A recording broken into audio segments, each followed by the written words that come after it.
Baik, shalom. Ada sukacita? Sekali lagi, ada sukacita? Iya, hari ini hujan.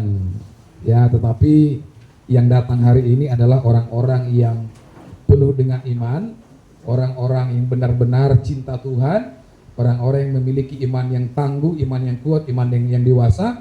Karena hujan tidak menghalangi dia datang ke tempat ini. Karena cuaca tidak menghalangi kita datang ke tempat ini, tetapi api Roh Kudus, kasih Tuhan yang meluap-luap, saudaraku, membuat kita datang pagi hari ini tempat ini. Kita berikan tepuk tangan bagi Tuhan Yesus. Haleluya.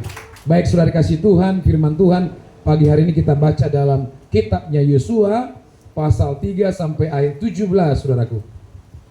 Nah, ini ayat lumayan panjang, kita akan bergantian untuk membacanya.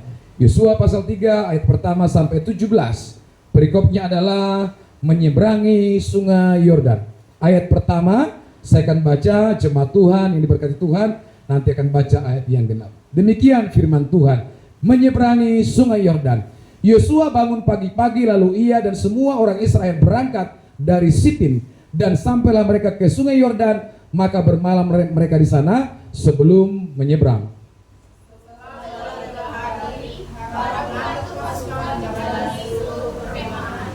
Ayat 3, dan memberi perintah kepada bangsa itu, katanya, segera sesudah kamu melihat tabut perjanjian Tuhan Allahmu yang diangkat para imam yang memang suku Lewi, maka kamu harus juga berangkat dari tempatmu dan mengikutinya.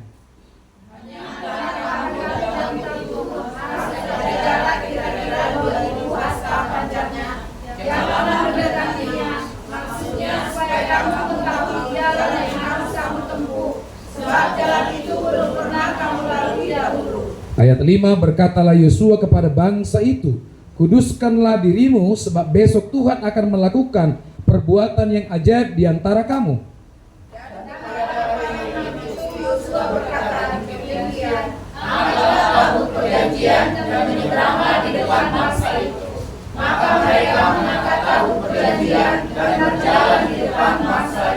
Dan Tuhan berfirman kepada Yosua, pada hari inilah aku memulai membesarkan namamu di mata seluruh orang Israel, supaya mereka tahu bahwa seperti dahulu aku menyertai Musa, demikianlah aku akan menyertai engkau.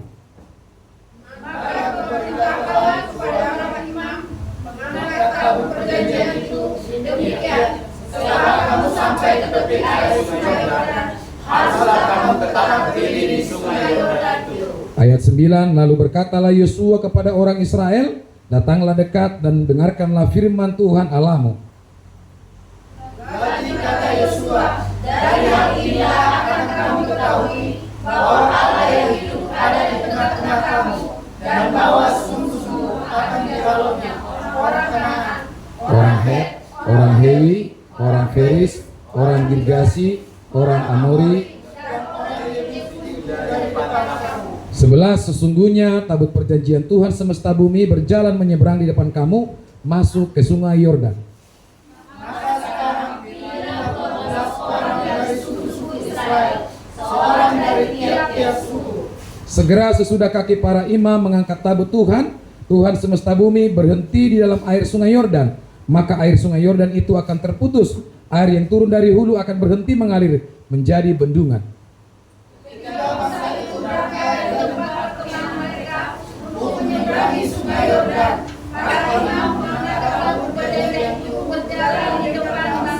Ayat 15, segera sesudah para pengangkat tabut itu sampai ke sungai Yordan, dan para imam mengangkat tabut itu mencelupkan kakinya ke dalam air di tepi sungai itu, sungai Yordan itu sebak sampai meluap sepanjang tepinya selama musim menuai.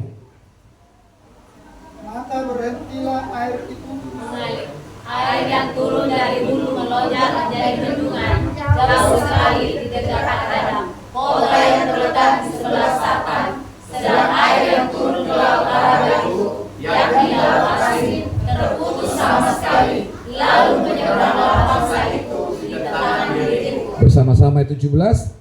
Tetapi para imam pengangkat tabut perjanjian Tuhan itu tetap berdiri di tengah yang kering, di tengah-tengah sungai Yordan, sedang seluruh bangsa Israel menyeberang di tanah yang kering, sampai seluruh bangsa itu selesai menyeberang sungai Yordan. Yang diberkati Tuhan adalah orang yang membaca firman Tuhan, merenungkan dan melakukannya. Yang setuju katakan amin.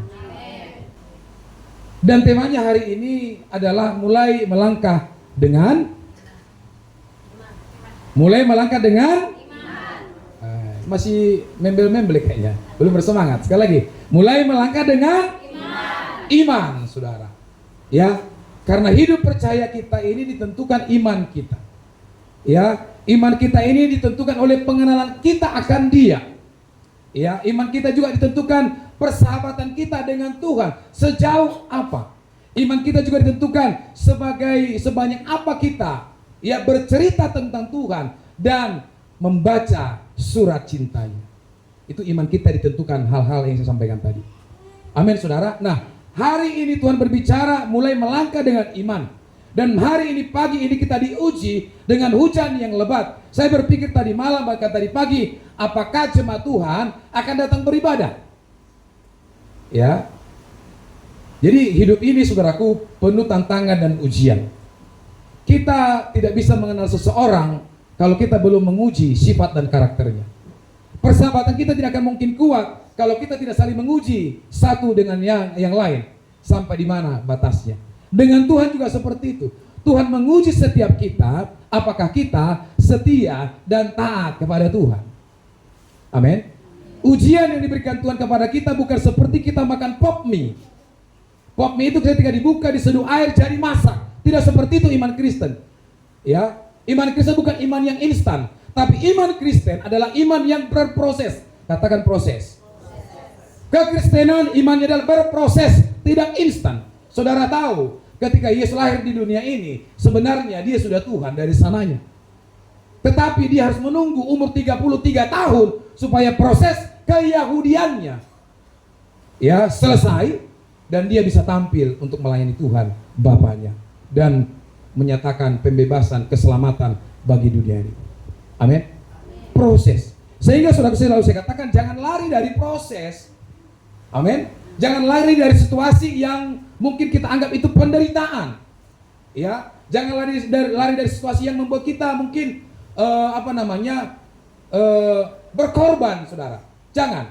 Tetapi ketika setiap ujian, tantangan, proses yang Tuhan berikan kepada kita, mari kita tetap setia kepada Tuhan. Amin, saudara. Ya, saya dulu sebelum saya menikah, kita uji dulu istri kita, calon istri kita. Anak-anak kita, karakternya juga kita uji. Ya, supaya kita tahu sebatas mana ya kepercayaan kita yang mau kita berikan kepada kita. Dan itu proses. Ya, dan itu benar-benar harus kita lakukan supaya kita tahu ya kemampuan istri kita, kelemahan istri kita, kelemahan suami kita dan juga anak-anak kita. Ya, dan kita bisa membackup, oh di bidang ini dia nggak bisa. Oh di bidang ini dia hebat. Amin. Semuanya kan bisa terjadi ketika apa? Ada ujian, proses yang kita alami. Amin, saudara. Hari ini, saudaraku, Yosua ya adalah murid daripada Musa. Yosua bin Nun ini, saudaraku, setiap hari dia bersama dengan Musa dan dia melihat begitu besar karya Tuhan yang terjadi dalam diri Musa dan Yosua itu betul-betul diuji. Amin. Ya, setiap kita ini semua anak sekolahan. Ya, setiap yang sekolah naik tingkat tentu melewati proses ujian. Seorang KKI atau karatedo, dia akan naik sabuk ketika dia sudah mulai melakukan apa? Ujian kenaikan sabuk. Ya. Dan semuanya seperti itu. Ya, akan naik tingkat ketika sudah diuji. Ya, dan iman kita juga pasti diuji lewat banyak proses yang terjadi, masalah-masalah yang terjadi, baik dalam pekerjaan, rumah tangga, pelayan banyak. Ya, makanya saya tadi katakan di dalam doa, jangan fokus dalam rasa sakitmu. Kalau kita fokus dalam rasa sakit kita akan terus menderita. Amin. Walaupun mungkin betul-betul kita sakit, benar-benar sakit, jangan fokus. Ada yang sakit hari ini?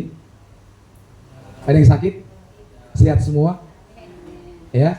Kalau mungkin ada sakit, jangan fokus kepada sakit itu. Ya, nanti kita akan menderita, tapi apa? Fokuslah kepada kesembuhan yang akan Tuhan berikan kepada kita. Itulah yang menggerakkan iman kita untuk datang kepada Tuhan. Amin. Nah, hari ini dikatakan mulai melangkah dengan iman. Ya, Iman dikatakan dalam Ibrani pasal 11 ayat 1 apa? Dasar dari segala sesuatu yang iman adalah dasar dari segala sesuatu yang kita dan bukti dari segala sesuatu yang kita tidak lihat. Ini harus bisa luar kepala ya. Nanti ketika pulang ke surga ditanya jangan bingung. Amin. Ya, tadi juga Mazmur 91. Kalau masih itu baca-baca, tiap minggu masih baca-baca di mana? Saya di situ tutup mata mulai terus menghafal ya. Ya udah baca pun salah juga. Udah baca salah sudah. Ya kan? Ya gini ya. Tapi nggak apa-apa ya. Kita harus berusaha untuk menghafal firman Tuhan dan juga sebenarnya intinya bukan menghafalnya, bukan. Boro-boro menghafal tapi nggak digabung nggak ada guna. Ya. Tapi ketika firman Tuhan kita baca, kita ingat, jadi rema, kemudian kita berbuat, itu mantap. Daripada kau baca dari Kejadian sampai Wahyu, nggak ada yang terjadi apa-apa, nggak menjadi pelaku firman, nggak ada guna, saudara. Ya, nggak ada firman Tuhan berkata, ketika kau selesai baca firman dari Kejadian sampai Wahyu masuk surga, nggak ada. Tapi yang ada adalah setiap yang membaca merenungkan firman Tuhan dan melakukannya, dialah yang punya kerajaan surga. Amin. Amin. Jadi jangan seperti teman saya. Ini ada cerita. Kemarin saya coba ngawas ke lapangan. Saya juga lakukan asesmen ya di lapangan. Kemudian ada teman kita, Pak Pardede dari PT lain, kontraktor lain, dia datang. Halo lah, apa kabar? Ya cerita lah. Saya lihat, waduh, kok bisa kurus gini lah? Kenapa? Kamu sakit? Lagi sakit. Dia pertama-tama agak malu, tapi terakhir dia bilang, iya lah, saya cek gula darah saya. Gula darah puasa itu di kisaran 300. Masih seumuran saya, under 50. Ya, 300. Kemudian dia cerita, singkat cerita Bapak Ibu, Saudara, tahu nggak? Semenjak saya kena gula, semenjak saya kena diabetes, dari Kejadian sampai Wahyu selesai ku baca. Saya tanya, kenapa lay baca? Perhatikan ya, kenapa lay baca? Jawabannya gini, takut mati. Anak-anak masih kecil, dia orang Bekasi. Ya, takut mati. Pikir saya, Tuhan ini hebat. Membuat orang untuk baca Alkitab harus dikasih dulu diabetes. Ada yang mau di sini seperti itu? Harus supaya memelayani Tuhan harus dikasih dulu penyakit, ada? Jangan sampai ketika saudara dengarkan kesaksian saya di firman Tuhan ini, mulai besok, minggu besok, kasih dirimu, relakan hatimu, layanilah Tuhan. Amin. Karena takut mati diabetes 300. Dia bilang Alkitab sudah 3 kali selesai dia baca, bolak-balik. Amin. Selama kita hidup, biarlah hidup kita bermakna.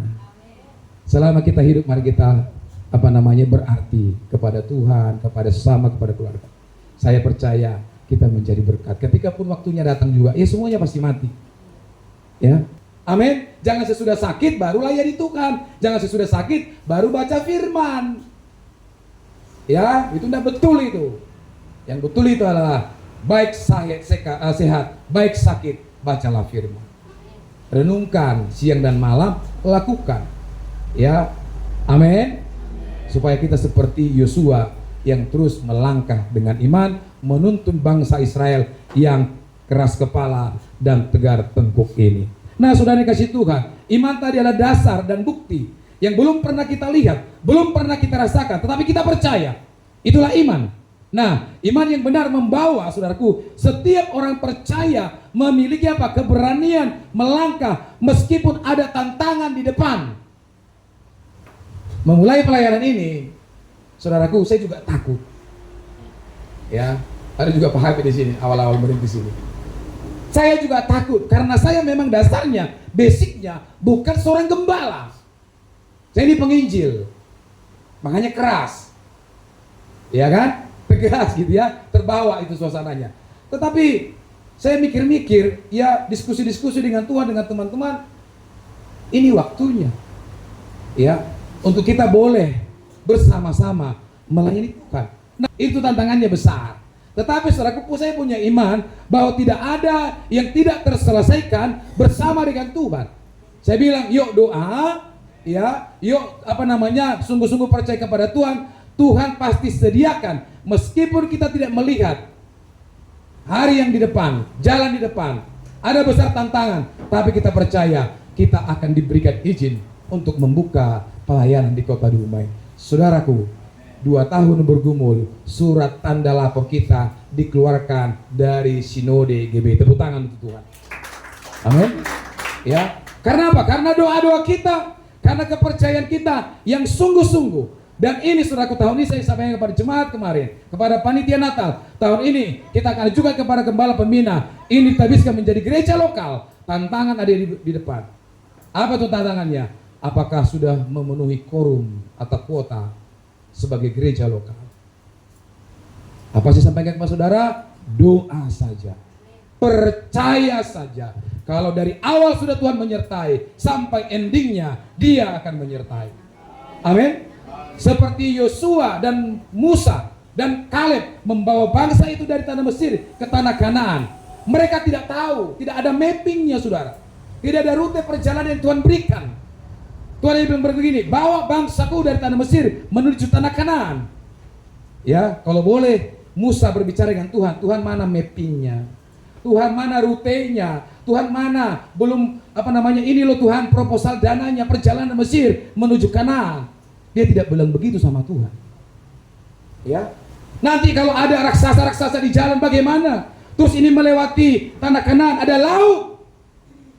Bagaimana ini bangsa ini berjalan dari sini? Tuhan bilang, percaya saja. Ada tongkat gembala, ada tongkat di tanganmu, Musa. Sehingga apa? Tongkat itu dilepaskan kepada laut. Laut itu terbelah dua. Penyertaan Tuhan luar biasa ketika kita percaya kepada Dia. Tidak ada yang terlihat di depan, tantangan begitu besar, tapi iman mereka benar, iman Musa dan Yosua benar di hadapan Tuhan. Mereka tetap percaya sekalipun tidak melihat. Amin. Mereka memilih percaya sekalipun belum melihat bagaimana kondisi tanah Kanaan. Ya, ketika mendekati tanah Kanaan di padang gurun, ya, Musa mempersiapkan para pengintai. Tadinya kan Tuhan berfirman, di tanah Kanaan itu terdapat susu dan madu. Ketika Musa menyuruh Yosua, Kaleb dan pengintai yang lain memasukinya, apa ceritanya? 10 orang bercerita, penduduk Kanaan itu menakutkan raksasa. Iya kan? Hanya Yosua dan Kaleb ya yang memberi laporan bahwa benar tanah Kanaan itu melimpah susu dan madu. Ini perkataan iman, saudara. Ini perkataan yang iman yang sesungguhnya. Sekalipun tantangan besar di depan, sekalipun belum melihat jalannya, tapi kita memiliki keberanian untuk melangkah meskipun begitu besar tantangan di depan. Amin. Nah, juga ketika tujuan di depan belum bisa terlihat dengan jelas atau pasti, Yosua mengajarkan kepada kita bahwa iman membangkitkan keberanian untuk melangkah. Amin. Siapa di sini yang sering merasa takut melangkah bersama Tuhan? Siapa yang di sini sering takut untuk memberitakan Injil kepada banyak orang? Masih ada yang ketakutan mengatakan, Yesus itu Tuhan, percayalah.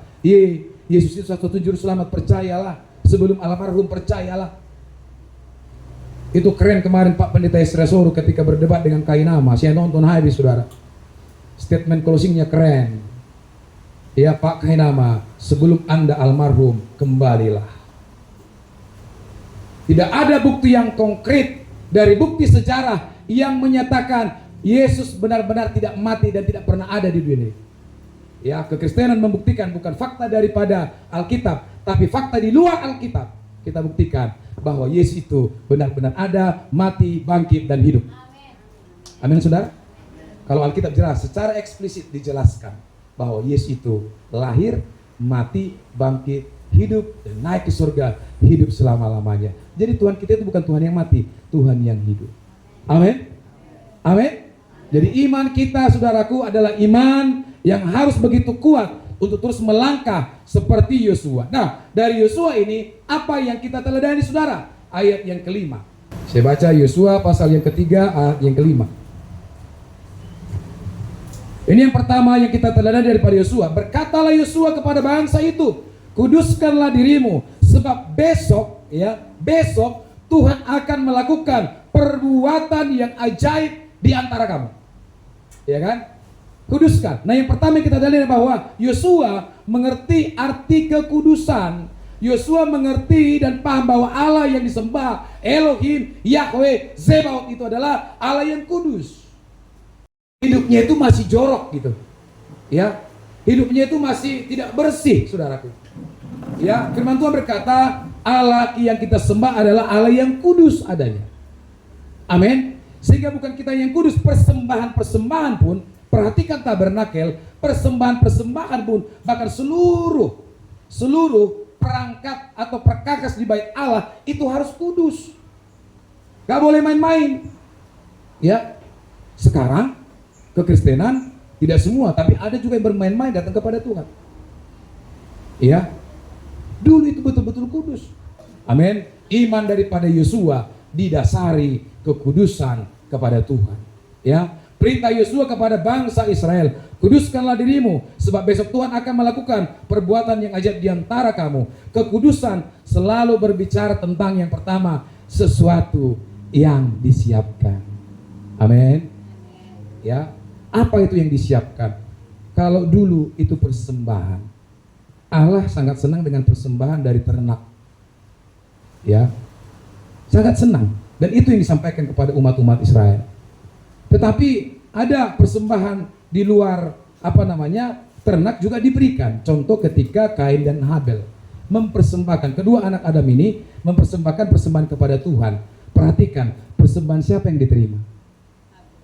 Persembahan siapa yang diterima? Habel. Ya, persembahan yang diterima adalah persembahan Habel karena itu dari ternak. Ya, dari hewani, dan itu kan harus dibakar. Nah, sebenarnya yang dilakukan Kain ini adalah baik, saudara. Mempersembahkan persembahan dari hasil buah tumbuh-tumbuhan, panen. Gak ada yang salah di situ. Ya, tetapi yang membuat Kain itu berdosa. Karena apa? Karena dia marah dan benci kepada Habel adiknya, sehingga timbul niat untuk membunuh adiknya. Ya, padahal yang menerima persembahan itu adalah Tuhan. Gak ada urusan sebenarnya dengan Habel. Amin. Amin. Ya, jadi dikatakan di sini berbicara sesuatu yang disiapkan. Jadi persembahan juga harus disiapkan. Ya, dikhususkan karena itu kudus.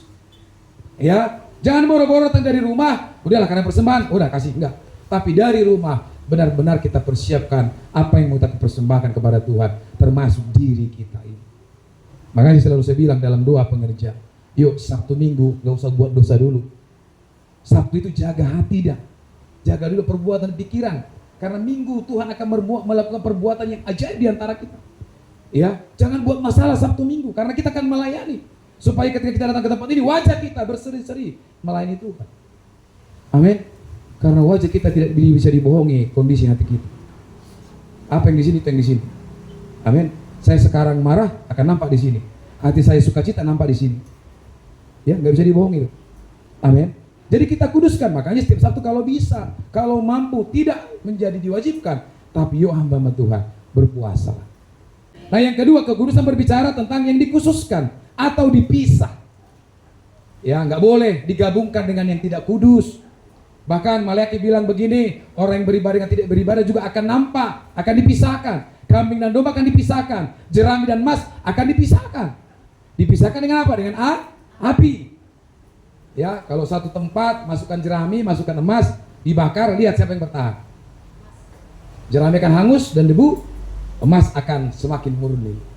Amin. Nah, disiapkan, dikhususkan atau dipisahkan, ya. Jadi menguduskan diri berarti mengkhususkan hidup hanya untuk Tuhan.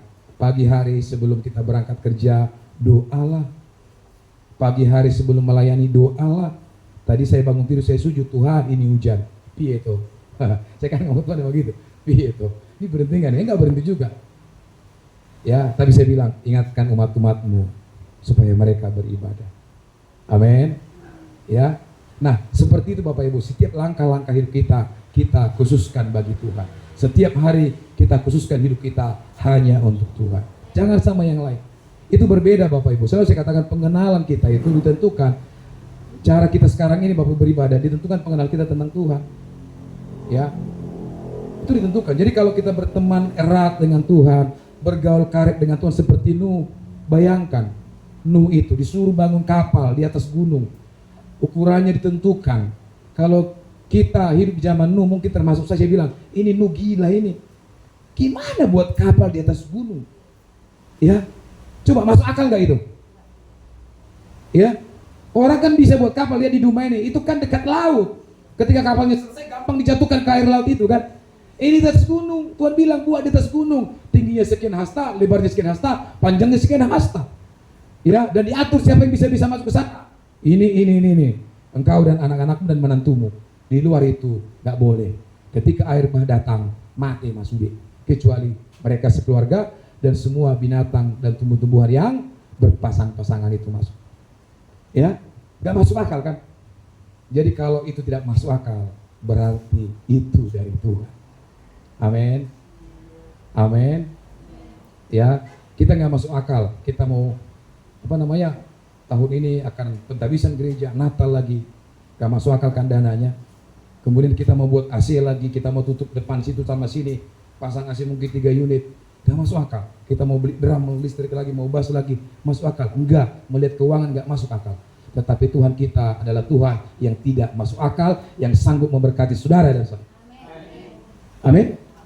Ya, apalagi tantangan ke depan? Besar tantangannya. Mazmur 119 ayat 9 dikatakan, hidup sesuai dengan firman Tuhan adalah acara untuk menjaga kekudusan hidup. Harus sesuai dengan firman Tuhan. Ada kuasa dan petunjuk di dalam firman Tuhan untuk hidup kudus. Jadi kita harus berbeda dengan dunia ini. 2 minggu lalu saya katakan kita harus lawan arus dunia ini. Kita harus berseberangan dengan dunia ini. Amin. Dalam hal memberi, dalam hal ibadah, dalam memberikan salam.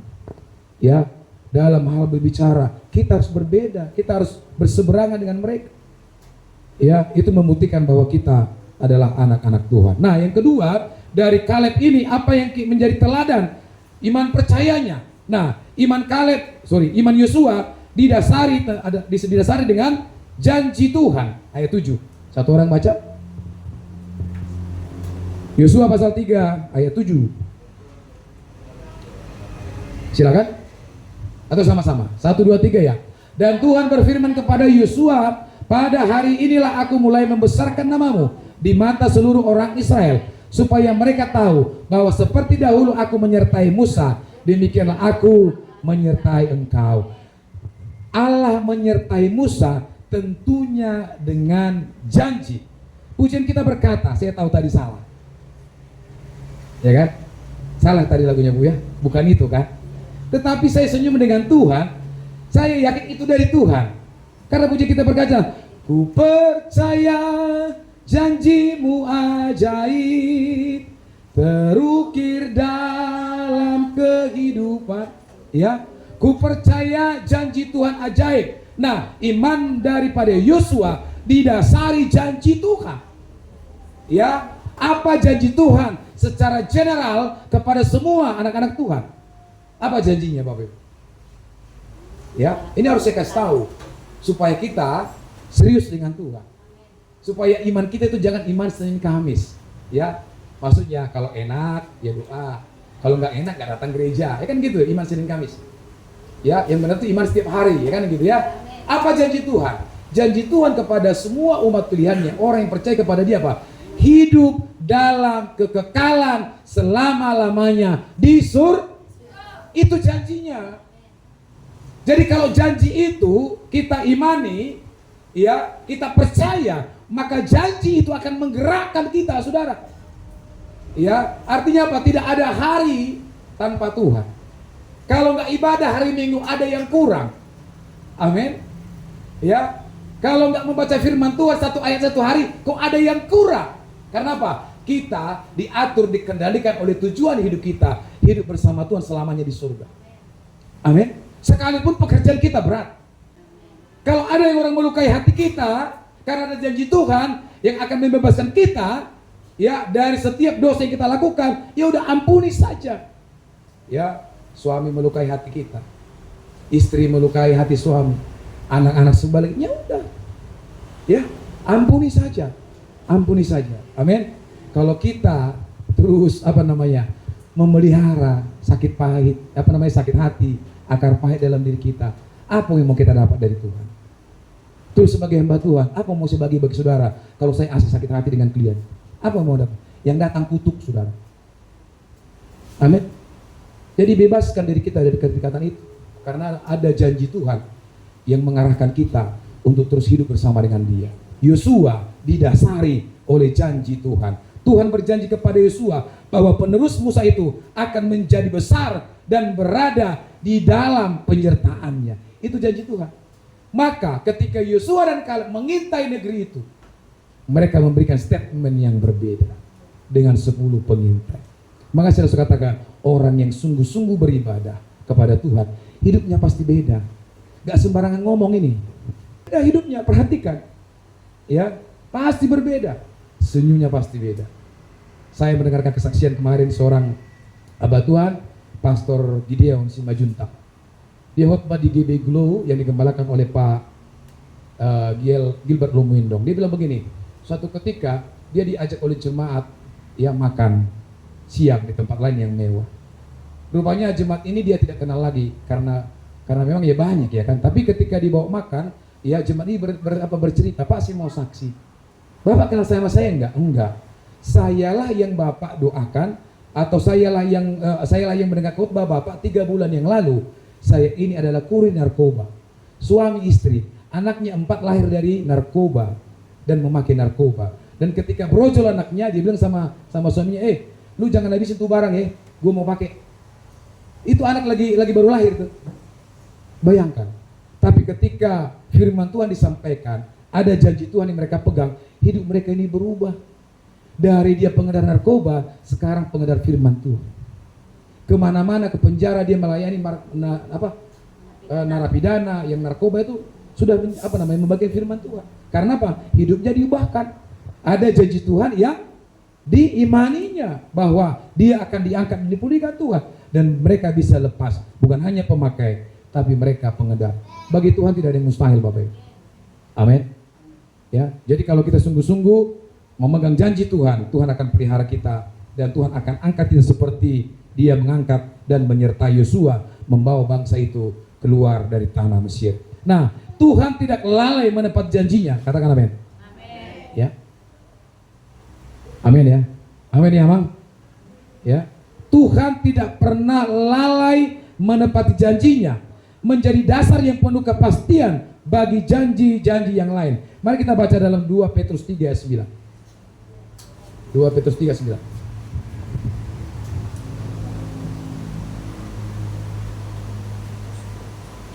Ya, Tuhan tidak lalai menepati janjinya, sekalipun ada orang yang menganggapnya kelalaian. Tetapi Ia sabar terhadap kamu, karena Ia menghendaki supaya jangan ada yang binasa, melainkan apa? Supaya semua orang berbalik dan bertobat. Jadi Tuhan tidak pernah menginginkan kebinasaan. Tuhan tidak mau saya dan saudara masuk neraka. Tuhan tidak mau saya dan saudara itu miskin, susah, enggak. Tuhan mau kita hidup dalam berkat dan perkenanan Tuhan dan penyertaan Tuhan. Amin. Caranya bagaimana? Berbalik dan bertobat. Sudah di sini mau bertobat? Ya, kita semua harus bertobat. Amin. Jangan melangkah karena dasar-dasar lain yang rapuh dan palsu, sekedar percaya diri karena mengandalkan manusia di luar janji Tuhan. Amin. Ya, jangan mau termakan janji-janji palsu. Sekarang kan imitasi banyak di dunia ini. Ada juga agama imitasi.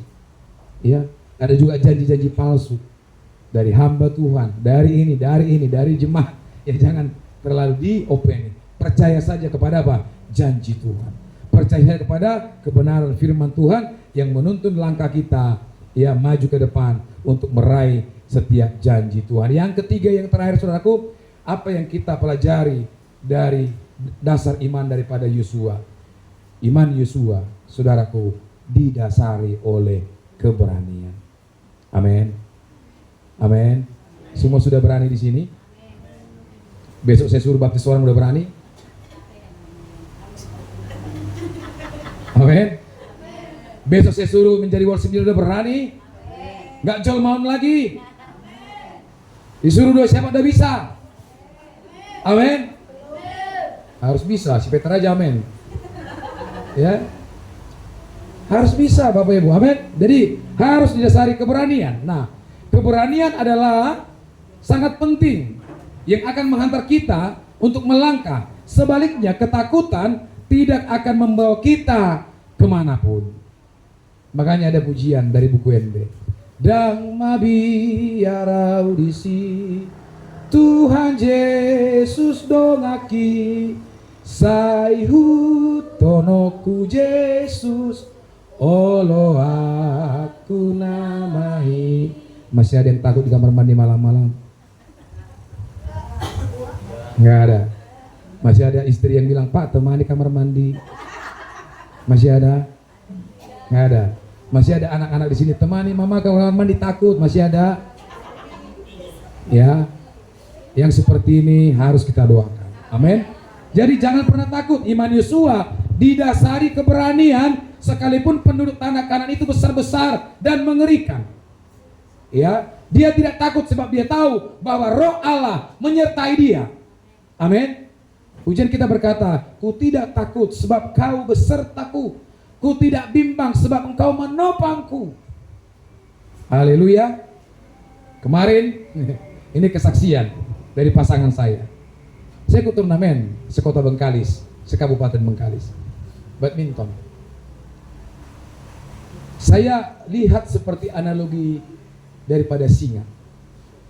Singa daripada gajah, badan yang besar mana? Mana yang lebih besar, singa atau gajah? Gajah. Ya. Tapi pernahkah saudara tahu gajah itu menang daripada singa? Enggak. Makanya disebut singa itu raja. Bukan raja guguk ya.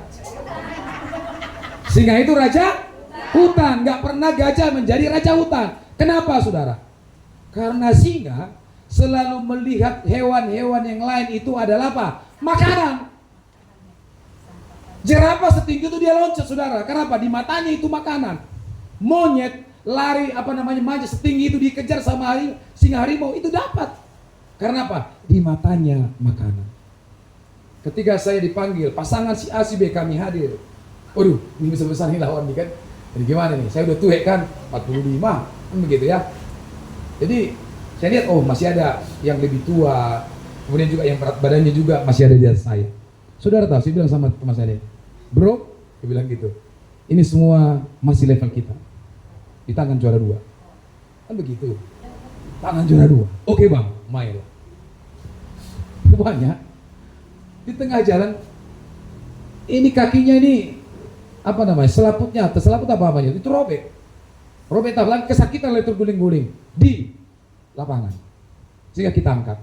Jadi lawan kita menang WO. Saya bilang, waduh. Karena mentalnya kan mental juara kan begitu. Ya udahlah, daripada insiden kan, yuk cukuplah. Kalau Samang Pandita di Kosula kan. Jadi kita jadi juara 4 lah, harapan 1 kan begitu. Padahal sebenarnya standar mainnya semua. Dan memang sedikit mentalnya terganggu. Nah, kami pulang ya menjelang cari-cari makan malam karena nggak mungkin ke Duri, ya udah cari di Kulim lah. Nah, di tengah jalan dia begini, "Bang, aku salut lihat Abang." Ini benar ngomongan dia. Ya, dia itu mereka jago-jago mainnya, tetapi Abang ini mentalnya kuat sekali. Saya bilang, "Bro, kita ini bukan pewaris, kita perintis." Jadi mental itu harus kita miliki di lapangan. Kalau enggak, kita babak belur. Amin. Jadi kita punya keberanian yang benar-benar berani untuk melawan musuh. Jadi kalau sebelum berperang udah kalah duluan, belum berperang kalah duluan, nggak tahu lagi apa namanya. Tuhan tidak mau seperti itu. Amin. Kita ini harus berani melawan arus dunia ini. Sekalipun mungkin dikucilkan, tidak apa-apa. Sekalipun mungkin tidak omongin, ngaro parto-patopaki, ngaro bahasa roi, ngaro, nggak apa-apa. Nggak apa-apa dikucilin. Yang penting hubunganmu dengan Tuhan itu beres. Ya, mau diomongin apa? Ya amang panggabian, apa panggabian teh? Iya kan? Mau dikatakan tukang aik nggak apa-apa. Saya juga disebut orang tukang galon. Masalahnya, Mang, saya nggak mencuri. Ya, ya. Saya juga disuruh mandor trailer, nggak apa-apa. Nggak apa-apa. Yang penting apa? Kita benar-benar punya keberanian yang kokoh, yang kuat, mentalnya mental anak Tuhan, mentalnya mental pemberani. Jangan lagi ciut. Besok boleh suruh, Ibu WL harus mau. Cobalah Ibu galung terus tiap minggu. Bosan aku dengar suaranya. Padahal masih ada suara-suara merdu. Amin. Jangan saya terus. Ya, saya bilang sama Ibu Penggabian kemarin sama Mama juga. Di sini layani Tuhan. Amin. Amin, aman. Ya, amin ibu-ibu semuanya, bapak-bapak. Di gereja ini kita layani Tuhan. Nah, iman Yosua ini adalah iman yang dewasa. Bukan yang kekanak-kanakan. Iman yang kanak-kanak tidak mengerti janji Tuhan. Iman yang kanak-kanak tidak mengerti kekudusan. Iman kanak-kanak tidak mengerti apa itu keberanian.